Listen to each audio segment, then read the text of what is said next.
Halo Om Swastiastu. Perkenalkan, kami dari kelompok 9 kelas 4 akan mempresentasikan tentang gerakan pasca modern.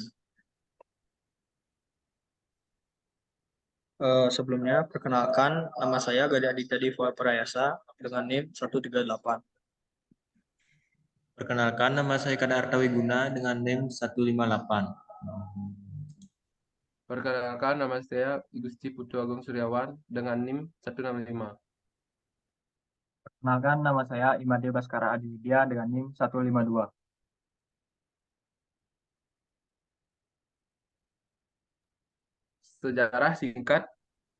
Sejarah singkat arsitektur postmodern. Pasca modern atau postmodernisme adalah istilah yang dipakai dalam mengungkap gagasan, pemikiran, aliran, atau gerakan yang datang dari para pemikir yang keberadaannya mempengaruhi perkembangan kebudayaan serta kehidupan manusia pada abad ke-21. Aliran pemikiran dan filsafat postmodernisme ini menjadi ciri utama dari kebudayaan manusia abad ke-21 yang ditandai dengan perkembangannya era informasi setelah berakhirnya era industrial. Di penghujung abad ke-20, tokoh-tokoh pemikirnya antara lain Jacques Derrida tahun 1970, Jean-François Lyotard tahun 1979, dan Jean Baudrillard tahun 1981 untuk bidang filsafat, serta Charles Jacques tahun 1972 sebagai tokoh dari gerakan arsitektur postmodern yang sangat berpengaruh postmodernisme ini merebak hampir di segenap aspek kehidupan manusia seperti seni, arsitektur, sastra, komunikasi, fashion, gaya hidup, hingga teknologi. Awal lahir dan berkembangnya postmodernisme dalam bidang arsitektur dilatar belakangi oleh adanya kegagalan dari arsitektur modern, di mana muncul kebosanan dalam keseragaman, tiada identitas diri pada lokasi, belenggu, efektivitas, dan efisiensi dari produk massal, serta pengaruh kuat dari proses industrialisasi komponen bangunan. Next.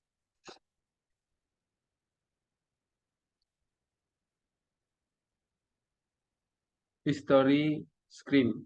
Dalam aliran arsitektur postmodern History Scream, desain bangunan atau rumah modern dikombinasikan dengan berbagai elemen klasik seperti kolom-kolom ikonik dan Doric, serta ukiran-ukiran yang umumnya lebih banyak ditemukan pada arsitektur klasik dibandingkan arsitektur modern. Menggunakan dekorasi berupa elemen-elemen klasik, misalnya Ionik, Doric, dan Korintian, yang digabungkan dan disesuaikan dengan pola-pola modern pada bangunan.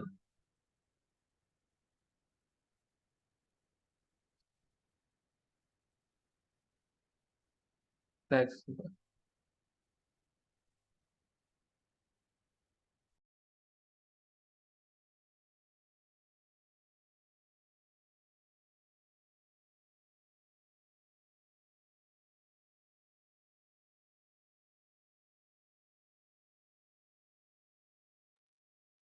Baskara, next Baskara. Stride revivalis. Terdapat penggunaan langgam neoklasik ke dalam bangunan yang memiliki irama komposisi berulang dan simetris pada aliran arsitektur postmodern. Stride revivalisme, elemen-elemen pada gaya arsitektur neoklasik kembali dihidupkan lewat desain yang bersifat monumental dan pengaplikasian komposisi desain yang berirama dengan juga simetris. tokoh arsitek Aldo Rossi, Montemuruna, Ricardo Bofill, Muriel Botta.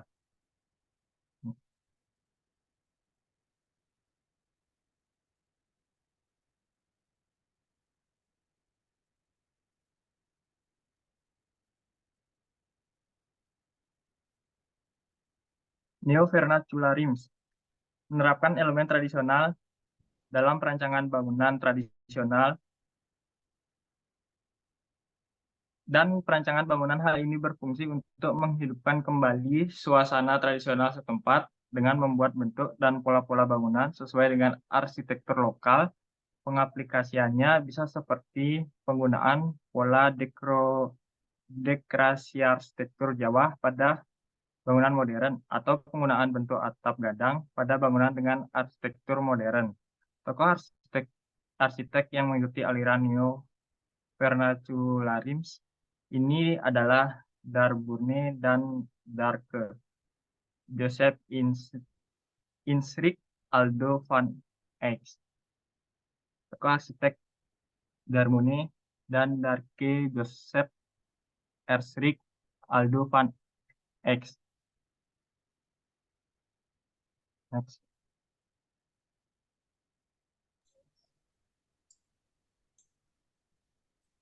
Contextualism. Pada aliran arsitektur postmodern, semua konsep desain mengarah dan terpusat pada lokasi penempatan bangunan, di mana desain harus memperhatikan lingkungan sekitar bisa tercapai komposisi yang selaras dengan lingkungan sekitar. Aliran ini juga terkenal dengan nama aliran urbanis. Kalau dalam bangunan rumah, bisa dibilang ini daerah filosofi menciptakan rumah ramah lingkungan. Tokoh arsitek yang mengikuti aliran kontekstualisme ini adalah Lucien Corleone. Next.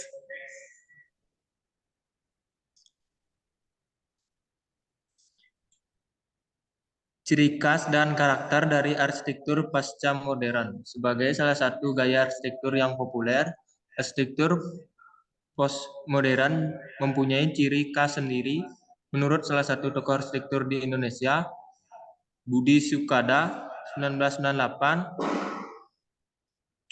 arsitektur modern memiliki ciri umum sebagai berikut. 1. Mengandung unsur-unsur komunikatif yang bersifat lokal ataupun populer. 2. Membangkitkan kembali kenangan kembali konstrik. 3. Berkonteks urban. 4. Menerapkan kembali teknis urbanisasi. 5. Bersifat primentasional. 6. Berwujud metaforik, dapat berarti dari bentuk lain, dihasilkan dari partisipasi, mencerminkan aspirasi umum, bersifat plural, bersifat elektrik. Next.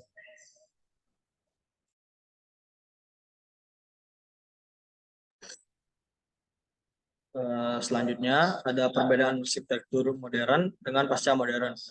Yang tersebut dari segi ideologi dari arsitektur modern, yaitu salah satu gayanya adalah internasional, berupa khayalan yang idealis, fungsional, arsitek sebagai nabi atau nadi dari desain.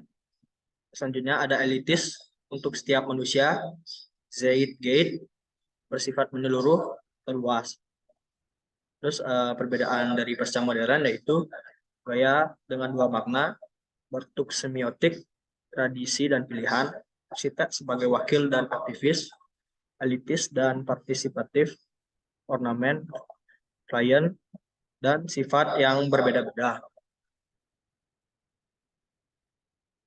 Yang selanjutnya ada dari segi gaya, yaitu dari segi gaya bangunan modern, yaitu bersifat lurus ke depan, sederhana, bentuk abstrak, mempertahankan kemurnian, estetika mesin, logika, sirkulasi, teknologi, dan mekanikal, anti ornamen, anti historis, anti humor, dan anti simbol. Dan perbedaan dari segi gaya pasca modern yaitu ekspresinya campuran, rumitan, ruang yang berubah-ubah dengan kejutan, konvensional dan bentuk abstrak, artikulasi semiotik, bermacam-macam estetika yang berubah berdasarkan keadaan, pengungkapan isi pro-organik, pemakaian ornamen, pro-metafor, dan pro-simbol.